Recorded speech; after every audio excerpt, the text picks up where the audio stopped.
Tonight, leaders from the flooding-plagued Shiloh community are pushing on with federal leaders to help their community, even making a cross-country trip to meet face-to-face with Transportation Secretary Pete Buttigieg. WDHN's Robert Smith has the latest and another story only on WDHN.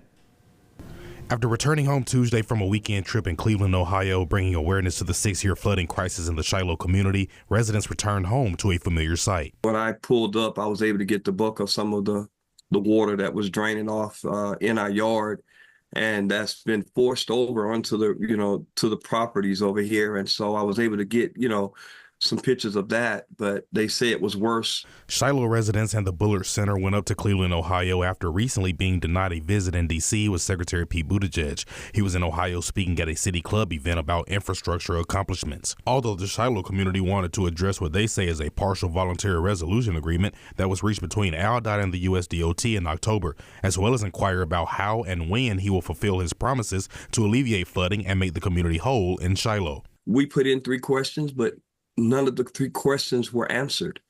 And so, but we were able to get to him through ABC News, the National. Then my daughter was able to go back with the college students and be in the room with Secretary Pete Buttigieg. And she asked the question, when he get back to DC, he's going to call DOT and he's going to ask questions, He did say that.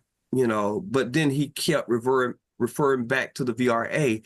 Days before the City Club event, community members spoke at 2 churches, Elizabeth Baptist Church and United Church of Christ, informing their congregations about the flooding crisis in Shiloh and how they need help. The churches have a strong working relationship with the Bullard Center and environmental justice clubs. Williams says they will now have 4,000 churches across the nation behind them in the fight for justice. And they're calling on other reformations to come on board and let's begin to pray that Shiloh get justice, not be left out. But time is ticking. As in over 30 days, Secretary Pete Buttigieg will be out, a part of the Biden-Harris administration, and residents are still pushing for a last-minute meeting. And we want them to move it, quick, because we don't want them to just walk away and just leave us hanging for the next administration, to try to get us up out of it. In Elbow, Robert Smith, WDHN News for the Wiregrass.